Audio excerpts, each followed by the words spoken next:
Ladies, you know that I am a big proponent of travel, especially international travel.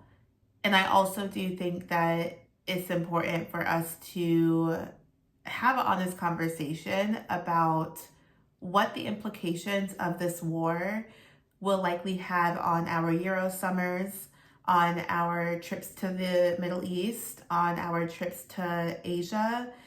And it's really like, it's not a game. And I just want to ensure that we are all mindful and thinking through what our strategy is when it comes to booking flights, when it comes to, staying in specific regions in the world, and also understanding that the US embassies out here will not save you.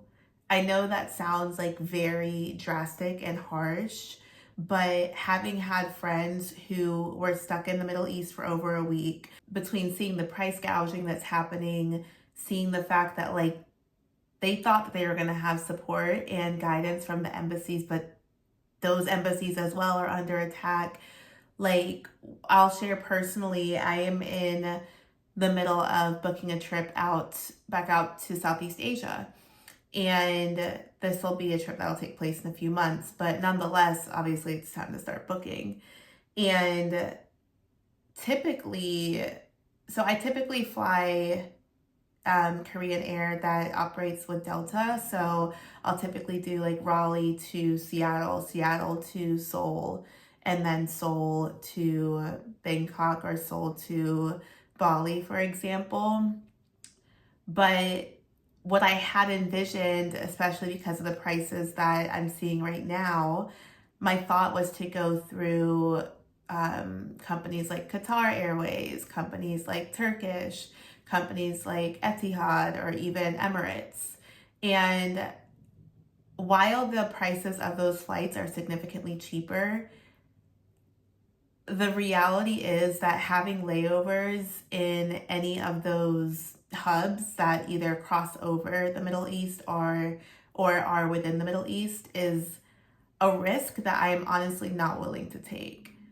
I just think that there is so much happening in the airways right now where, yeah, you could be in a flight 30,000 feet in the air, but just seeing like the sheer force and the sheer um, just chaos that is happening across that region of the world, I'm having to revisit strategy around like, okay, maybe I do need to consider going west. So essentially finding a layover either on the furthest west coast of the US, or finding like Detroit is a good hub where they have a lot of international travel. But it really is important, like whether it is going to be a layover, whether you're going to be flying over the Middle East, or whether you're planning a trip out there, I do think it's important to truly consider health at the forefront, health and safety.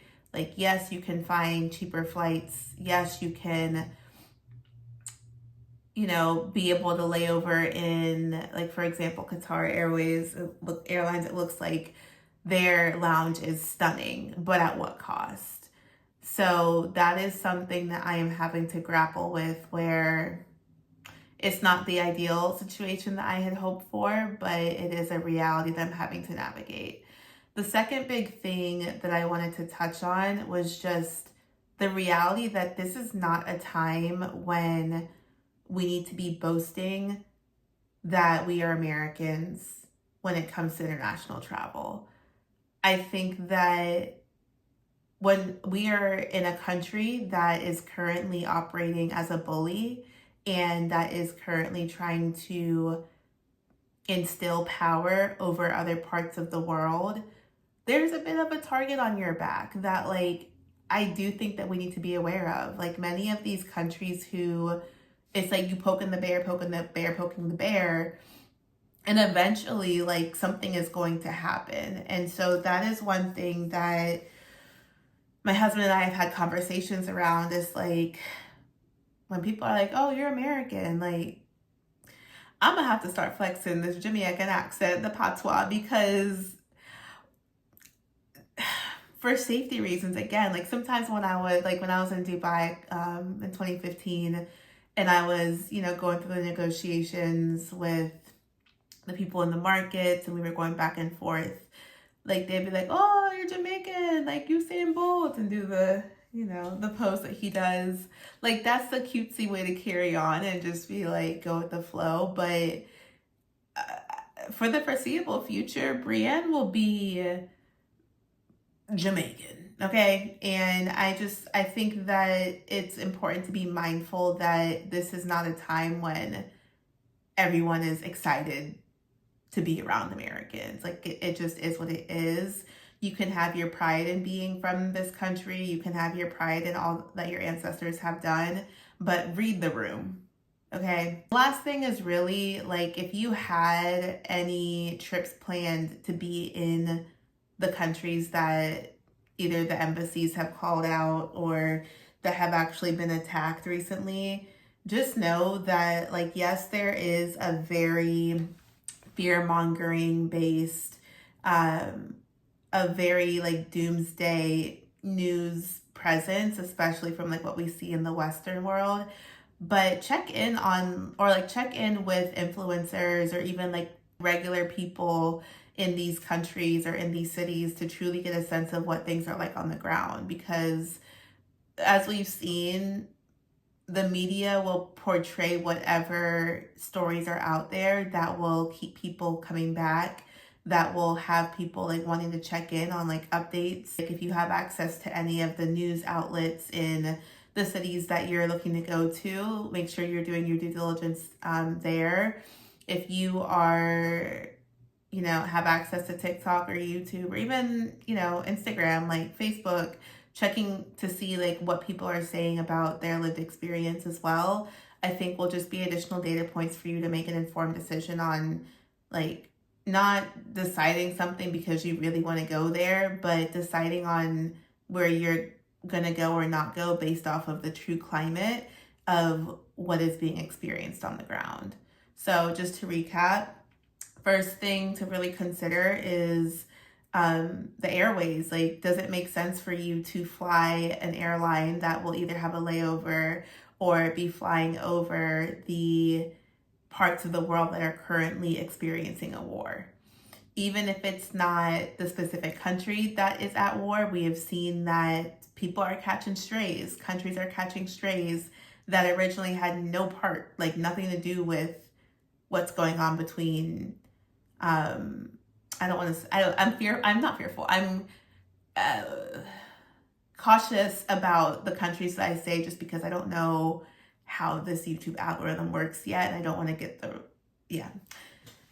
Anyways, so that's the first thing. The second thing to really identify is the safety component. Like, does it actually make sense for you to save money just for the sake of saving money when you could actually be putting yourself in harm's way?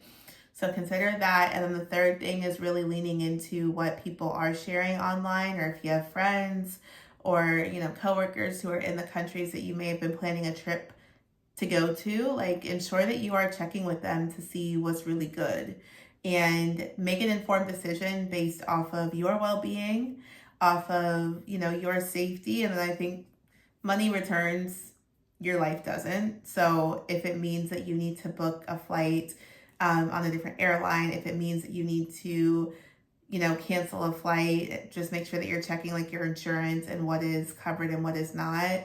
But yeah, it's very interesting times that we're living in. I'm probably gonna end up doing like a domestic flight here in the US just to get to the West Coast, where I can get there like early in the morning with the time difference. So I'm known to be the 6 a.m. girl on the Delta flight that goes from Raleigh to Seattle. That's always the flight that I would take when Darian and I were long distance, because it would get me into Seattle by like 9:30. And then I could start my work day from there. But nonetheless, like, I want to find a flight where I can get there early in the morning, head to a lounge, woosah, and ideally just have 1 or 2 layovers, ideally one. to get to Southeast Asia. So if y'all have recommendations on, flights or airlines where their hubs are in Seattle or LAX or San Francisco, for airlines that are not Delta, let me know. That's something that I'm currently exploring right now. But yeah, things are getting real. I always pray for peace. I always pray that, God is just covering the innocent lives of those that are living like in these parts of the world where war is just running rampant. But also, God, my mom always tell me, God also give you common sense. So make sure that you are, yes, you have faith, and also read the room and do what is best for your well-being. So if this video is helpful for you, please be sure to like and subscribe, and I will see you all in tomorrow's video.